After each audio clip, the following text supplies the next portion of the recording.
के दोस्त दिखाई देते हैं सांसद में हनुमान बेनीवाल, लेकिन हनुमान बेनीवाल के क्षेत्र को 240 करोड़ से ज्यादा का बजट मिला है और आपके क्षेत्र को इतना कम बजट क्यों?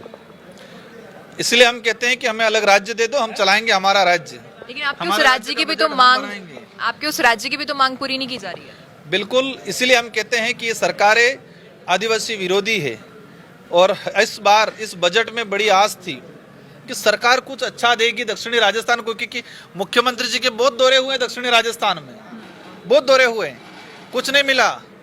जनता समझ रही है उनको जवाब देगी। सिर्फ धर्म के नाम से राजनीतिक नहीं हो सकती है। मैं कई बार कहता हूं कि धर्म आस्था का विषय, लेकिन उन्होंने सत्ता के लिए ढाल बना दिया है, उसको ढाल के रूप में यूज किया जा रहा है। तो दक्षिणी राजस्थान के साथ इस बजट में सोतेला व्यवहार किया है। स्कूलों की हालत खराब है, वहाँ पेड़ के नीचे बैठ के, बाहर बैठ के बच्चे पढ़ रहे हैं, किराए के मकान में स्कूलों के बच्चे पढ़ रहे हैं। कई बच्चों ने स्कूलें मर्ज हो गई तो स्कूलें छोड़ दी गई है।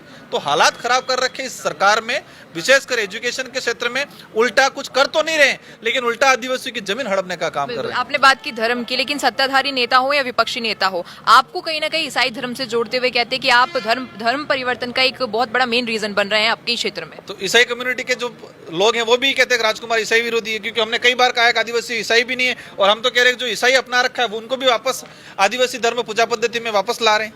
क्योंकि आदिवासी समुदाय किसी अन्य धर्म में जाएगा, उसकी व्यवस्था को मानेगा, तो आदिवासी की अपनी पहचान, परंपरा, रीति रिवाज खत्म हो जाएगा।